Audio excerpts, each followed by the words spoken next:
यह बताइए कि मेरी आवाज पीछे तक सुनाई दे रही है कि नहीं दे रही है? अगर सुनाई दे रही है तो हाथ उठा दें। हाँ, क्योंकि हम बहुत कुछ बोलेंगे नहीं, लेकिन जो बोलेंगे रात में बड़ा तकलीफ देगा। तो बहरहाल, जय भीम, जय भारत, जय संविधान, जय मूल निवासी, नमो बुद्धाय। आज के कार्यक्रम में हमारे वरिष्ठ मित्र बड़े भाई ज्ञानंद जी ने ससम्मान आज हमें इस कार्यक्रम में शामिल किया। हमें बड़ी खुशी हुई और उन्होंने बाइक रैली में हमें चलने का जो सौभाग्य प्रदान किया, उसके लिए बहुत बहुत तहे दिल से उनका शुक्रिया अदा करते हैं। उसमें हमें कुछ बातें बोल रहे थे, तो बात हम बैठे थे, बड़ा मन में चल रहा था, तो मन किया कि आज उद्बोधन में भी हम वहीं से शुरुआत करेंगे। क्या बात है, क्या बात है, क्या बात है। जो बैठे हैं उनकी तबीयत सही है, जो चले गए उनकी तबीयत खराब है। सीधी सीधी बात है। तो जो बैठे हैं उनका संविधान भला करेगा और जो चले गए उनका मनुष्य भी भला करेगा। तो भैया जो बैठे हैं, अगर वहीं भी मन है बैठने का तो बैठे रहिए, क्योंकि हम तो जानते हैं कि आप लोग चले जाएंगे तो मन का बात करेंगे और बैठे रहेंगे तो डर का बात करेंगे, लेकिन बोलेंगे वही जो हमें बोलना है। तो आज इस प्रांगण में और हमारे वक्ताओं ने बताया कि यह केवल जिले गाजीपुर के अंदर नहीं, प्रदेश में नहीं, भारत में नहीं, आज इस धरती के सारे मुल्क में बाबा साहब की 132वीं जयंती मनाई जा रही है। और बात सही है कि हर आदमी का अपना अपना कुछ न उद्देश्य है, उसी उद्देश्य को लेकर के बाबा साहब की जयंती लोग मना रहे हैं। लेकिन यकीन माने इस भारतवर्ष के अंदर उत्तर प्रदेश में स्थित जनपद गाजीपुर के अंदर बाबा साहब भीमराव अंबेडकर जी की 132वीं जयंती जो हम लोग मना रहे हैं, और ये अंबेडकर उद्यान में जो मना रहे हैं, यकीनन यह अपने समाज को सिर्फ जागरूक करने के लिए मना रहे हैं। यहाँ कहीं कोई स्वार्थ नहीं जुड़ा हुआ है, क्योंकि हमारे संचालक महोदय ने परिचय में कहा कि हम एक सामाजिक आदमी हैं, एक आरटीआई कार्यकर्ता भी हैं। तो मेरा फर्ज बनता है कि आप लोगों को वह बात बताई जाए जो आप लोग नहीं जानते हैं। जो लोग आए हैं हो सकता है कि वह भी न जान रहे हो, और जो नहीं आए हैं उनका तो उम्मीदें नहीं कर सकते कि वह जान रहे हैं कि नहीं जान रहे हैं। हमारे समाज के लोग पढ़े लिखे तो होते हैं, लेकिन उस पढ़ाई का उपयोग सिर्फ और सिर्फ नौकरी में करते हैं, उसके अलावा वह उसका उपयोग करना नहीं जानते हैं। जबकि पढ़ाई का मतलब सिर्फ नौकरी नहीं होता है। पढ़ाई का मतलब वो होता है कि हम दूसरों को भी शिक्षित करें, उनको भी आगे बढ़ाएं, उनके भी अधिकारों को दिलाएं। यह शिक्षा का मतलब होता है साथियों।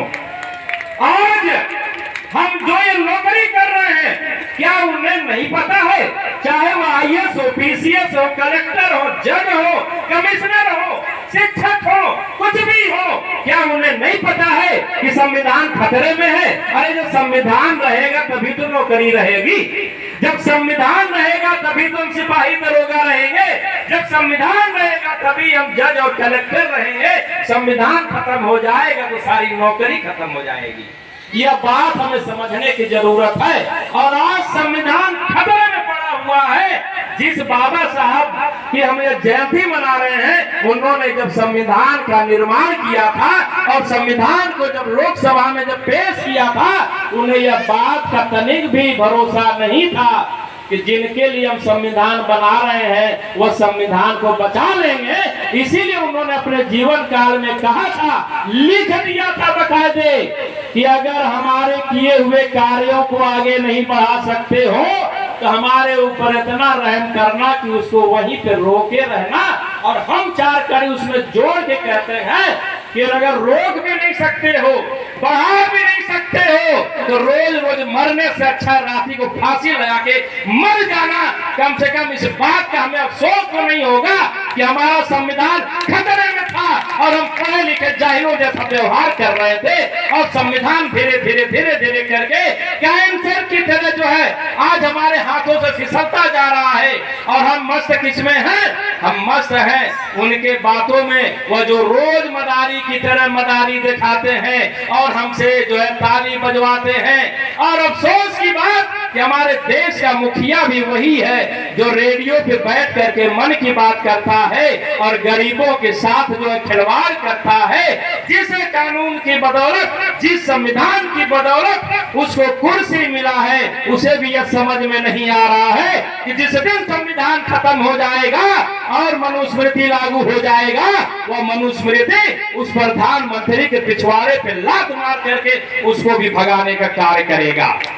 इस मंच से, इस कार्यक्रम से आज बाबा साहब की 132वीं जयंती के अवसर पे हम पूरे देश को यह बताना चाहते हैं कि अगर संविधान है तभी हम हैं, संविधान है तो समाज है, संविधान है तो मेरी पहचान है। संविधान खत्म हो गई तो शायद आने वाले वक्त में गुलामी का दौर को छोड़िए, जानवरों से भी बदतर दौर आने वाला है साथियों। क्योंकि हम लोग पढ़े हैं कि वह एक वक्त था, हमारे बाप दादा पूर्वज बताते हैं, गले में हड़िया बनी हुई थी, पीछे झाड़ू बना हुआ था, पैर में घुंघरू बना हुआ था। लेकिन अब जो गुलामी का दौर शुरू होने वाला है, न तो हड़िया रहेगा न झाड़ू रहेगा, सीधे आपको जो है एनसी में जो है कि ले आकर के बंद करके भूखे मार दिया जाएगा। क्योंकि अब आप जानवरों से भी बदतर होने वाले हैं। अब अभी तक तो यह तो कम से कम था कि शूद्र कहने पे यह समझ में आ रहा था कि चलो घरे के अंदर नहीं, घरे के बाहर खड़े रहेंगे। अछूत कहने पे यह समझ में आ रहा था कि कम से कम हम वो व्यक्ति हैं कि अगर हमें छू लेगा तो वो मर जाएगा। लेकिन उसने ऐसी व्यवस्था बना दिया, अब छूने की जरूरत नहीं है, वो सीधे हमें मारने की व्यवस्था बना दिया। सारे वक्ताओं ने बताया कि कैसे कैसे हमारे सिस्टम को, हमारे अधिकार को खत्म किया जा रहा है। और यकीन माने साथियों, इस प्रांगण से निकलने के बाद आप अपने दिल पे हाथ रखिए, दिमाग का दरवाजा खोल लीजिए, कलेजा मजबूत कर लीजिए, कसम खाइए आज इस प्रांगण से कि जब घर पे जाएंगे तो न कुरान पे बात करेंगे, न बाइबल पे बात करेंगे, न रामायण पे बात करेंगे, न महाभारत पे बात करेंगे, न स्कंद पुराण, शिव पुराण, मत्स्य पुराण, वायु पुराण, गरुड़ पुराण सब फाड़ के फेंक दीजिए। बात करेंगे तो सिर्फ संविधान की बात करेंगे, और नहीं तो फिर जान लीजिए शायद अभी तो वो सब कहते हैं स्वर्ग नरक दिखाते हैं ना, वो स्वर्ग नरक भी नहीं मिलेगा। हम लोगों का अस्तित्व एक झटके में खत्म हो जाएगा। यह कसम खाने की जरूरत है। आज बड़ी खुशी हुई जिन बच्चों ने यहाँ पे प्रोत्साहन पाया, जिन बच्चों ने यहाँ पे अपना जो है जो प्रदर्शन किया, काबिल तारीफ है। उनके लिए हम कहना चाहेंगे, न पेपर से न पेन से उन्होंने जो यहाँ पे दिखाया वो अपने सिर्फ ब्रेन से दिखाया है। हमें उनके ब्रेन को बढ़ाने की जरूरत है और ऐसे कार्यक्रमों में बढ़ चढ़ करके हिस्सा लेने की जरूरत है। और अपने माता बहनों से हम निवेदन करेंगे कि वह हिंदू कोड बिल को पढ़ने समझने कि अगर बाबा साहब ना होते तो आज यह जो हम लोगों का चमक धमक है, यह जो साग सिंगार है, जो शौक है, शायद वह पूरा नहीं हो पाता है। क्योंकि अगर हमारी कुछ माता बहनें पढ़ी लिखी होंगी तो उन्हें पता होगा कि गुलामी के दौर में हमें कपड़े भी पहनने का अधिकार नहीं था। संविधान ने, बाबा साहब ने सारी समस्याओं को देखते हुए जीवन काल में आने वाले 200 साल का भविष्य देख करके संविधान में हमारे फायदे का जो अधिकार है, जो अनुच्छेद है 13 से लेकर के 35 जो सारे अधिकार दे रखे थे। तो हमें यहाँ से बाहर निकलने के बाद सिर्फ और सिर्फ इसी पे चर्चा करना है कि कैसे संविधान सुरक्षित रहेगा। जब संविधान सुरक्षित रहेगा तो हम सुरक्षित रहेंगे, आप सुरक्षित रहेंगे। बातें बहुत सारी है, हम अपनी बातों को यहीं पे विराम देते हैं। जय भीम, जय भारत, जय संविधान, जय मूल निवासी।